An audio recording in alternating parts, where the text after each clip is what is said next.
Alpha Yemebi Obiuto, Alpha Yemebi, a force or belly in Chichi. So, ever been able to join one retire. Yes, so to like I said about that this morning, and this is that time when we get to make sense of a whole lot of things that is happening around us. I know, and then I now pinpoint all those imperialism in the story.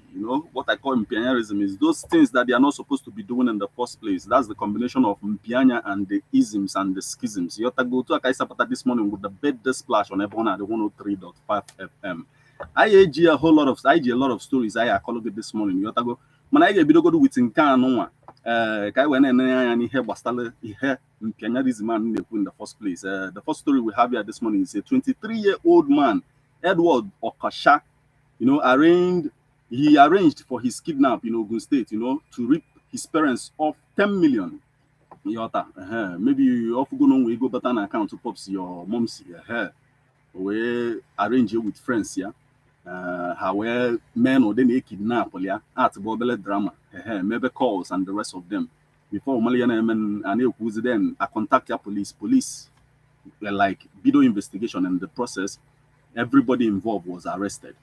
On the 10th of October, they arrested Iheni involved. One of them were Ghanaian and then Nigerians, Yota, Otuakusueme, Amego Fares, Ketonyo Bona, when I Kozikosi, the female for art, I go the credit na police station. Anyhow, moving away from that particular story, the governor of Lagos State launched health insurance scheme for Nollywood veterans. In order to build that industry in Lagos, on the October 11, 2022, like Lagos State Governor Babajide Sanwo-Olu launched a health insurance scheme that will cater for the health needs of Nollywood veterans. This was done in a meeting that the governor had with Nollywood filmmakers to discuss the growth, of the industry. The development became known to public when Nollywood actress Iniola Badmos took to her Instagram page to share a picture with the governor and captioned it with important highlights of meeting. A whole lot of things. The governor of Lagos State is doing a lot of good things of late, Yota. The first one, Bolo increase, increase the salary in the Lagos. And then this one, Keta. And then most times, mgbe ọbụla o mere ihe ọma dị otu a na ndị mmadụ na-enejela anya oke ihe ọ na-eme kịta ọ na-eme ya just ka ọ na-eme ya based on ihe ọ kwesịrị ime like governance yọta ihe ọ kwesịrị ime as a governor ka ọ na-eme ya na ihe a ga-abụ ihe o eji wee mee campaign and the rest of them. Nke a ka ya maazị mana mgbe ị kpọrọ anyị gwa ya efe ilo na nke aha. Moving away from that particular story, I nwekwara another story about now. We are celebrating, but before we go into that particular celebration, ka anyị kọọlụ gị maka Harry Song yesterday, the day before yesterday, we also talked about him. The fact that he came out and said that music mogul Soberekon, targeted his life. He accused the man of trying to kill him. Also known when watch a show in Port Harcourt, and then some people were sent to kill him, according to him, and he is pointing that finger at Soberekon. No one will actually make such a thing. Then in reaction, like like had to prove his innocence and the rest of them. Then he contacted the IG of police, he petitioned, and then Harrison was arrested at the airport on his way back from from a trip. And today, Anekuzoku released here because right now he apologized to the man or apologized to go, and then I think he will be released very soon. And in the process, he's asking all his fans to pray for him. So you like Harrison, you also should offer your prayers on behalf of Harrison. I'll call IGPA this morning on a trend everywhere. Teni of late, President Buhari Nyalo award to a lot of people, and one of them, Boteni. Yesterday we talked about that of Burna Boy, and Two-Face was also there. Two Baba was also there. He like these three people, musicians, Saima, they involved in this, and then Teni was everybody be the only video online about how Teni Utusu that award. Everybody now and they debate. no or disrespect the government, the president, or no disrespect for the president. Some quarters when them can actually say no disrespect to the president. Some now say no only hojo ome. Iye melo no bona abia nyi award. If you can see every other person any award, only receive say the award or nalo handshake. And in the process of that, some naba or in the process, go see their respect for that particular office of the president. Manateni just obia, bounce obia, wala award, pose, say photo, and then mezika anala kanya move, jebelong, yota, but enable perception, So when you call us, you tell us what to think about that. They need or disrespect the president of Nigeria. Otos Wenala award, and like no more mere, okay, what is really okay, honor the message on a pass. Anyway, with honor and gratitude to God, it was indeed a joyous moment to receive a national award, national honor yesterday. I was conferred member of the Order of the Niger by His Excellency Muhammadu Buhari, GCFR, at president, and then to the president of the Federal Republic of Nigeria, and the National Award Committee headed by Justice Sidi Bej Muhammad, and a retired justice of the Supreme Court, the Emir of Lafia, and then the dignitaries, she was just giving thank you to all of these people. Then she also said special thanks to God for this, the federal government, my loved ones, and to all supporting me from day one. He said he also dedicated the award to her, like to her late father, and then she mentioned the name and said, Rate Brigadier General Simeon Abata. She also, in all of this, I was granted this award for consistency and meaningful participation in community and national development, rendering unsolicited, selfless, and philanthropic service to humanity. Outstanding sacrifice in the defense of a cause popularly adjourned to be positive, relevant, and beneficial to the nation and community. So ihe niile ọ na-ekwu okwugide anyị na-ege ntị ka anyị ma na ọ ga-ekwu na ụmụọma disrespect or no disrespect, mana ebe a ọ na-acknowledge the president for inye the award in the first place. And then I'll say to all the young girls, this one is for you. Let's not forget to stop dreaming. Nothing is impossible. And she said, back to work that got me here. New music soon. So at the time, only hope Bastalonka, if anything about the disrespecting, that means she never intended it. Maybe you will listen up and then maybe through her music and the rest of them. So Madam Hilo, that video, you feel in Atenine disrespected the president of Nigeria, or do you think what do you really think about it? When you call us, you tell us what you think about that. And meanwhile, Kana accuse here, one of the persons that I accuse here about Joey Bukwe. Joey Bukwe, every parents should train their children very well so that Obona Nweka has wanted this kind of opportunity to represent their family nationally, that they won't be disrespectful towards the entire process of Ife Nagan, So Gajoy Bunikuan Kia, Kiamokwala onye ọzọ nọkwa na-defend kwa Teni na-asị na onwelo ihe Teni ọjọọ for Teni me. Nye nenegokwa the video, nenekwa yet, no onwele ihe afọ. So when you call us, you tell us, gwa ife ahụ efo, really. One of the persons in the disrespect to Kwateni the more, one guy called Abba Bishi. He's the son of the DSS Director General, and he called Teni Orobo with zero sense. Ubido call about so many things. Now, this guy that is saying this is basically a footballer, and then he's trying to say that that Teni disrespected the president. Ona Otuyasi put the video at the end of the day, and she just did it to disrespect the president, and which is not proper. He also noted that Okonjo-Iweala and other top-ranking officials bowed their heads as a sign of respect to the president, but Teni did not do that. The guy in Akawa.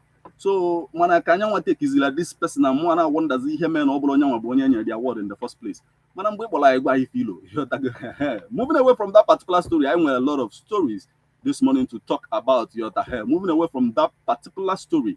And a lady who a stripper, once a stripper, and then she is now saying that she had to remove her focus from that stripping in order to focus on the things that really matters in her life, in order to focus on those things or say actualize in this lifetime, on that one and even that stripping on me.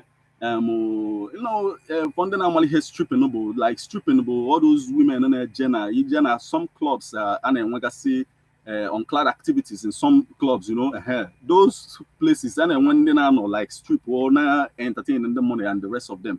So she did this as a profession, Yota. And then, in as much as no they cook people, they defend the profession. Now, call one exotic dancing. Yeah, you exotic dancing. No profession on the mother, no him mother na allo, will in and obolo ajefe and equally equally segregate against social ponema alu ideoloa. Neko Suku say, I will not be going back into my exotic dancing profession. I have leveled up. Big Brother's house made me realize there is nothing I cannot do. There is more to me now. I am looking forward to my brands. There is nothing I cannot do. I can do everything. The world should expect more from me. Or when I call upon you, ashamed, they would say in any way, I was never ashamed of that hustle because it really saved me. But me coming into the house, I wanted people to know that exotic dancing is a profession, and so many people in the profession had no choice than to do it. It was the fastest means to save them from the whatever they were going through, and it's not an evil thing according to her. No, entertain the money. It was a buying kilo. No, ezigbo ife ka aja ife mmadụ elu idi ọlụ a mana ya nwa na-akọwa na ya da alụzụkwa na ya ejebe mebe ihe ndị ọzọ ga-abalị a uru.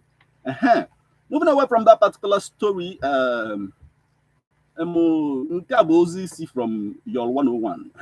If you understand, if you know, you know. Your 101, in the sense that your Edochie just eulogized the second wife, Judy. We are wife of a great man. So in the process, we share a video of the wife and the kid, that is Star. Star Dike Edochie. Like the video on share the boy, the younger.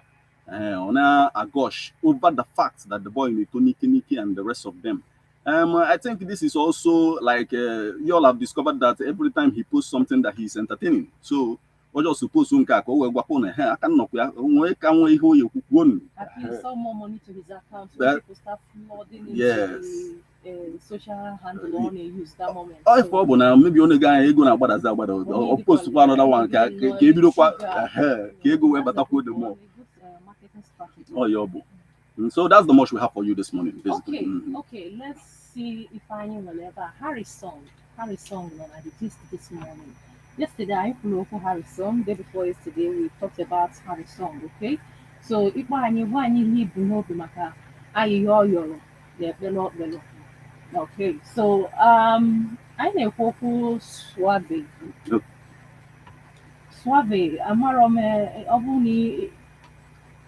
Okay, Obuna Ikili BB Niger season 3 or Osonia. This fine boy I want the information on normal accident and then I took survive or at the same time I able here we nearly I am already this accident in the now. I am Nigeria. Well, with the kind of things I have for the own quite at the end of the day. Okay.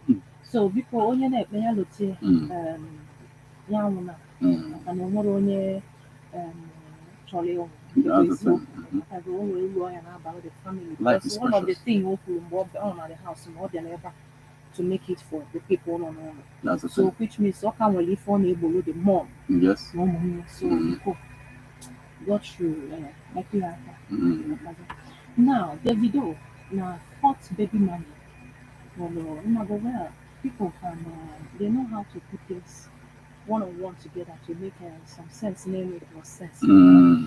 Now this lady can maybe see Chinwa G-Wagon or then social media handle on a use once I've had enough coming on live tonight at 7 p.m. I am a hero at you, but in the mother could see go no macanegonia Chioma G-Wagon and all the I am a so I can cheer since 7 p.m. Okay, gone 3 days. Okay, 7 p.m. Can I since then? Maybe one of these 7 p.m. So I may expect. So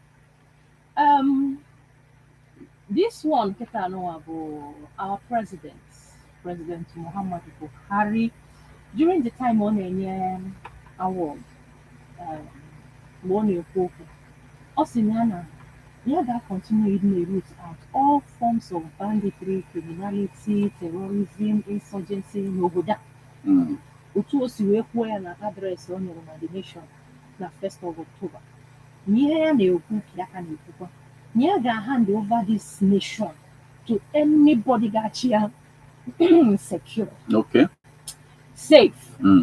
If I before Neoku, Niaga hand over Nigeria that is free from insecurity to the next generation of leaders. I think his confidence became lifted, when the security operatives began to go on offensive on all the terrorist groups, and then they began to achieve a lot of results we saw of late, and then he told them to do the same thing they did in the Northeast nationwide. So I guess maybe he's counting on that, knowing that okay, the security operatives are now gaining more ground, and then he's hoping that before he leaves office that everything will be calm. Just hoping, because in the time, for the time frame be very short, and the rest. Okay. And if I for years, well, anything can still happen. Okay, one of the people on your award, the 10. I fully hand him Madu Fugasimaka Teni and the beachy, Siwapota with Wani, Iguani, Kisi water. Me, I know what the name of the water. They're right. No, dear. Or just normal or no, just well, award.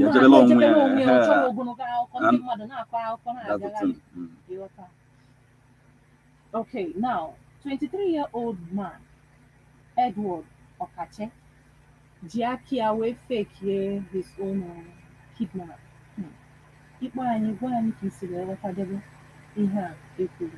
Now, INEC deleted 2.7 million votes ahead of 2023. Basically, you know, I got the story.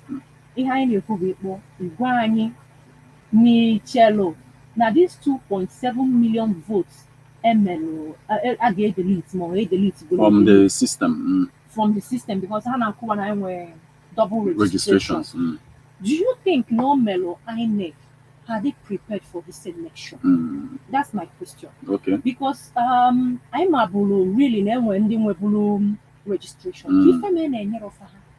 Yeah. And the kind of register for system KJ register. Yeah. ML expects me type one from mother.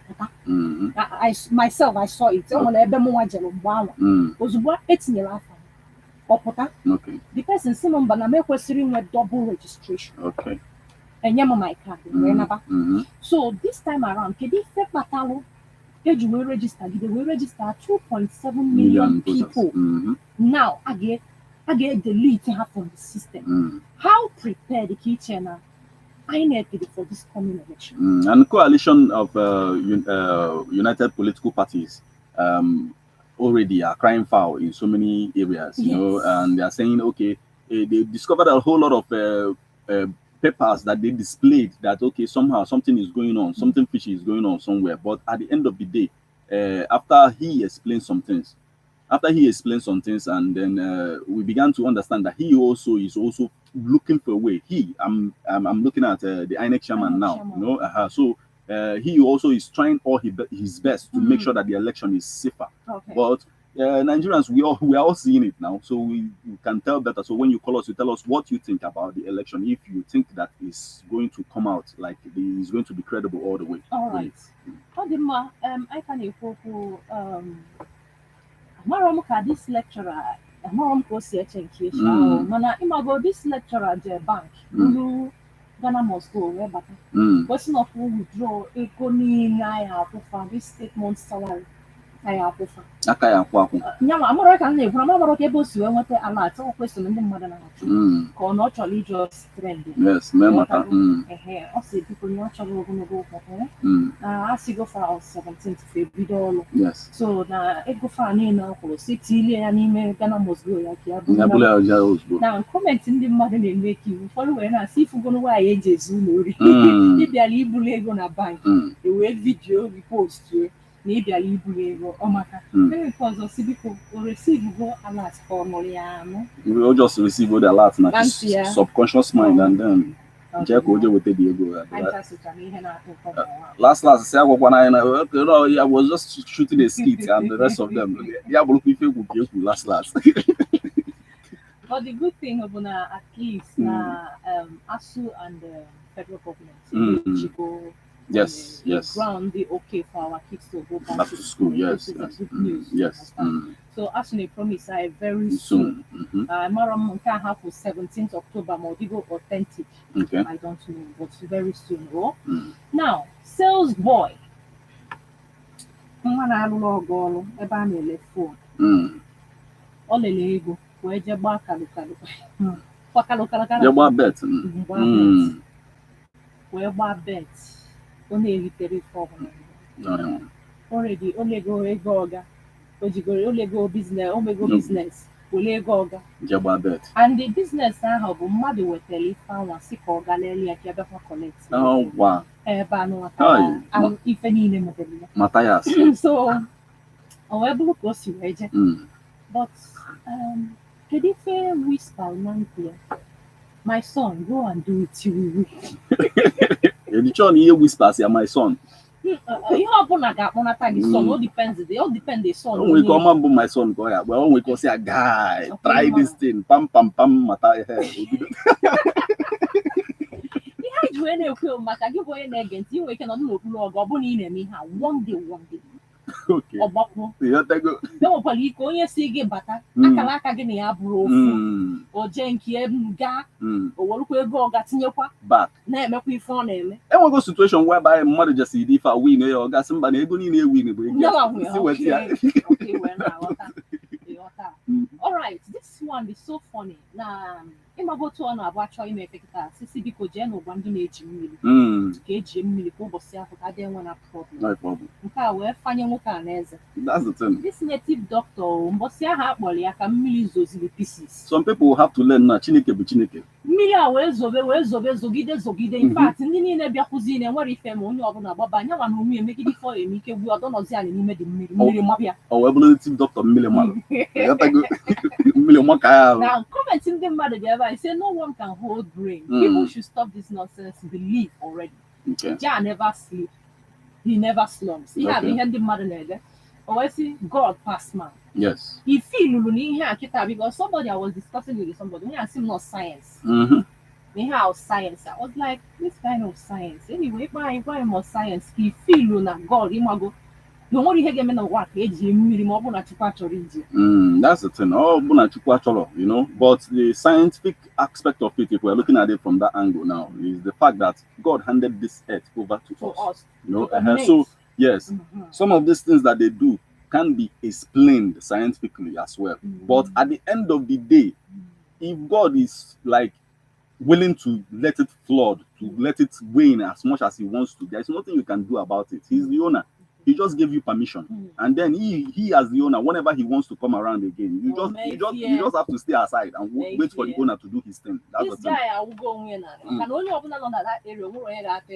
Yes, and there was a situation whereby like two people like ana contend onye nke ejekwuo ogwu ebe no sise CGA onye nke ọzọ ejekwuo sise ya o webụlụzie war agbabazie the war ka agbala onye ya emeli. That's the thing. Please go ahead and call us up on 0809-666-1035. That's the only number you can get us now. Send your SMS or WhatsApp at the same number and call to be part of this wonderful program this morning. Oh, Dimba, I can ekwu maka kedu mafia. Okay, let's take this call. Hello. Yeah, good morning. Hey, my brother, how are you doing this morning? What is an anya? Yes, so when you're in of ma. Then we were. Well done, right on, in of Magaba. Okay, so sometimes I bought a go to Poloto. Ploto no, I don't know. I know that. Ekenelungi ezigbo mmadụ. If I done you Prof ndewo nwanne m Prof n'ogidi ngọ ndewo mgbe daalụ ịma na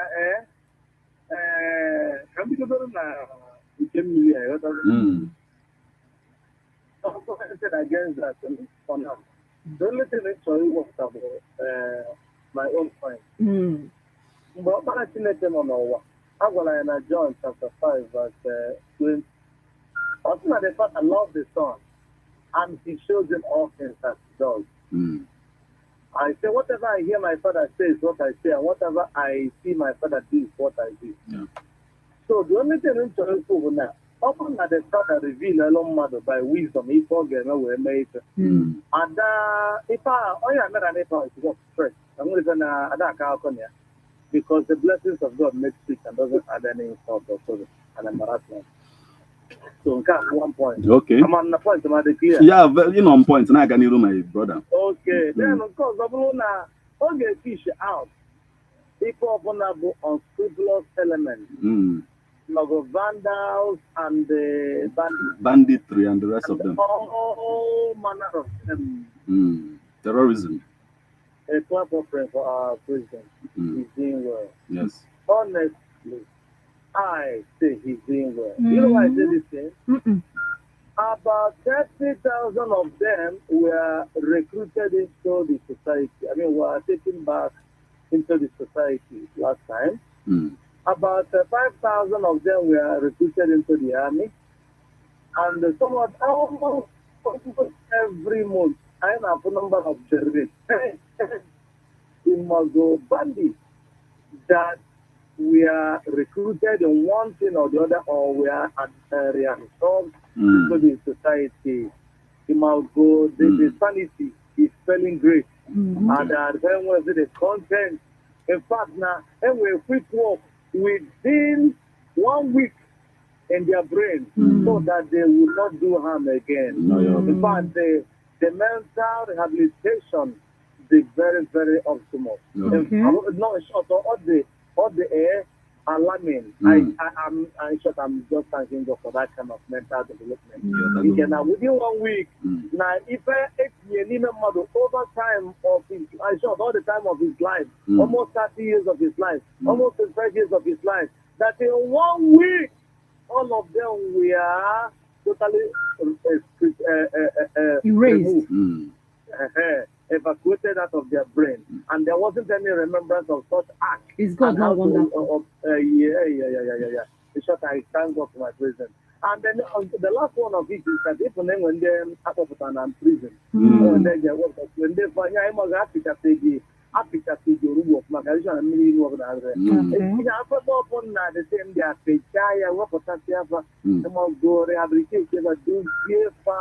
so that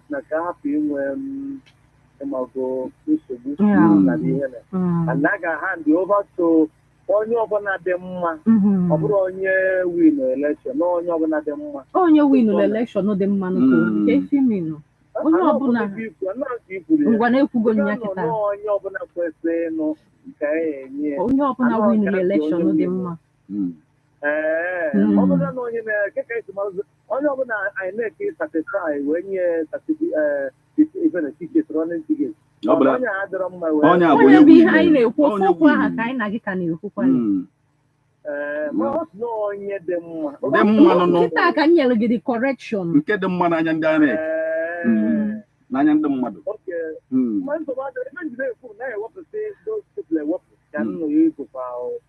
ewepụta ndị niile na-eme ife a nwe na-ajụzite ndị nke ewebatakwara mgbe emesigo rehabilitate ha wee reintegrate ha listen I nwere professional onwe ihe nchọ ka mme ka ịmalụ just on like you remember Tompolo, right? Yeah. Okilote Tompolo. Yeah. You know, the service he's rendering to his country right now. They are what the things he's discovering and a whole lot of things on water in the job already to secure the pipelines and the rest of them. In Mamakia or be Mamakia. So if all I'm saying is that if such a person could become a national asset to us, there's nothing God cannot do, my brother. Your time. No, what even Now you're born. We are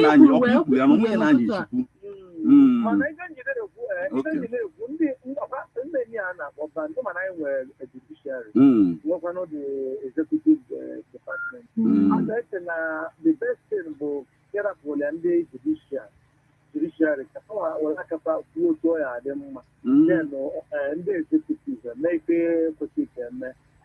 Or some work the can executive side of what happened. So bandits and all the judicially he convict another nanga. All the qual executive no katapase na ma pardon kwa. All the qual executive and no one engage the executive in such thing. Presidential pardon.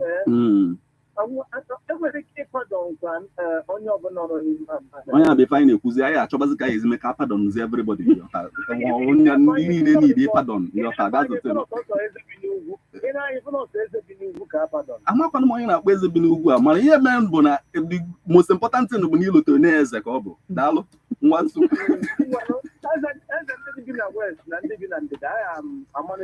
Okay, iburu ụzọ wee kpọ nke bi n'ugwu ka anyị mesịa wit nke bi n'ugwu. Ọ kakwara gị mma na obodo. Thank you very much, my brother. This are pure fun. That's the thing. He miss here and brother. He miss blood tonic. He miss love.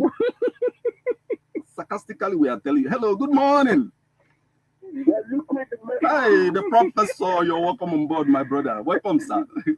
Hey. You're welcome, sir.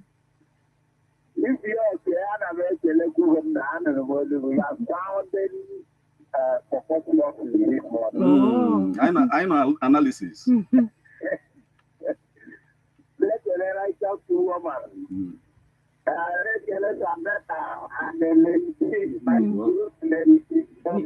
You're welcome, sir.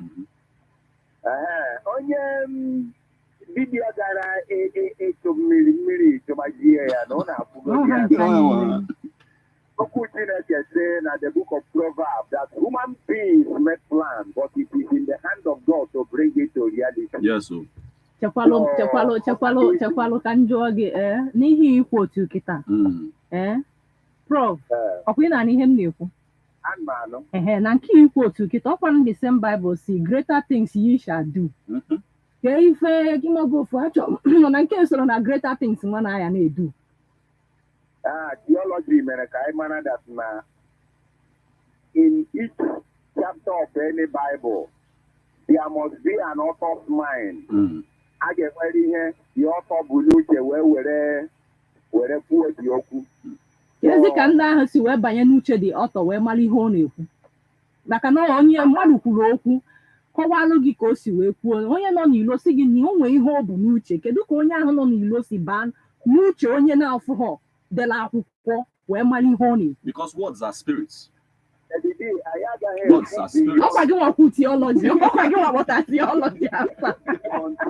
Okay. Yes, sir.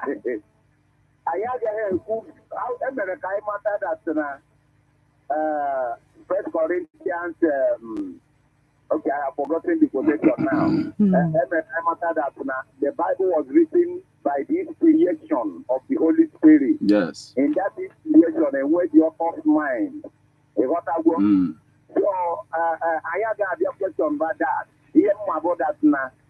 Onye dibia bunuche na oya achumiri ebiaji mmiri somaya and the reason why you are were not this year that heavy rain mmiri were na amaya abu go see okwe God I don't na otunwu mmiri aji ogi oga another place just about mmiri na elu ihe ọ na-eze mmiri ohi nwere anya achọrọ tupu ya n'ilo ọ ka mma na ya na anọtọpụrụ ọgụ afa na anọ nọtọpụ dị ọgụ once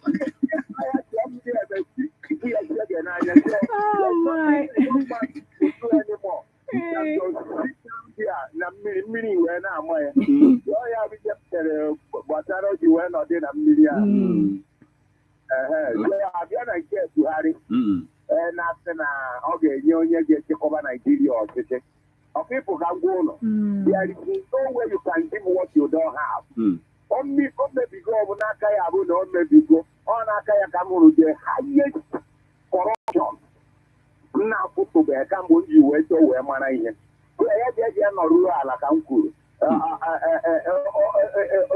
onweghị ihe ọma ọ ga-aghọpanwu again just n'ọka ndị Chineke weta onye ga-achị ise obodo a now ka anyị mara ihe Jehova Chineke ga-eji ya wee lụ ọ bụrụ ma nke ọ na-ekwu enweghị ihe o nwere ihe ọba o mebigo ọbụla o mebigo ọ dịrị ọnụ dekwara gị daalụ 08096661035 Prof say can you really question about all these things but Bible say you test all spirits. That's the thing. Oh Prof, okay. Gwa anyị nke ibu n'ozi na ya ma agwa gị ebe ọ na-adị pure cruise imisie this place you dey miss something you got ife na-ekwu on the sarcastic engagement. Okay, go ahead and call us up. Let's have fun, okay? All fun. Then when you call us, you tell us what you think about the fact that Nana Ikuna Teni disrespected the president. How is that possible? I'm really only disrespecting the president. That's the thing. Hello. Hello. Yeah, good morning. Good morning. You're welcome. Welcome on the Lady D. Lady D. So, I do you're welcome. We thank God. Because we said trade in found which I was for Mr. Francis Book. Okay. From our cousin. Okay. You're welcome. Okay.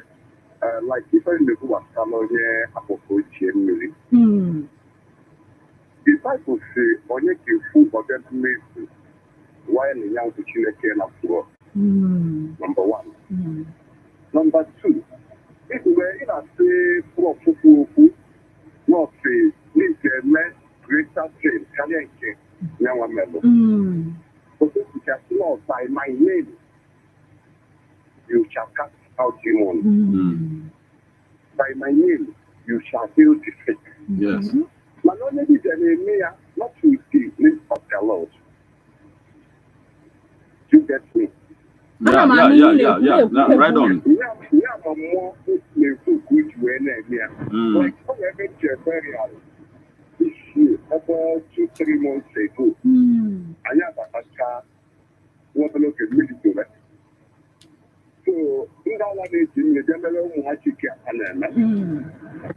To be sincere, I read that from you that the middle of all line.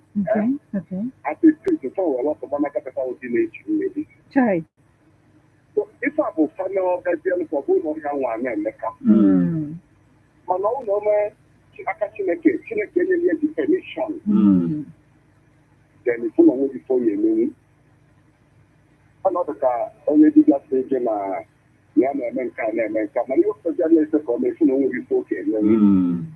no, on the good way too. So one thing I get to sound crack, you are doing nothing. Then I don't like the president saying Yaga Hamdi or Chichuga demo for my well, the mother they need for and the mother they need for and another car. Often I'm and the insecurity within space of this 3-4-5 minutes from when. Okay. Only a period of 6 years, teach you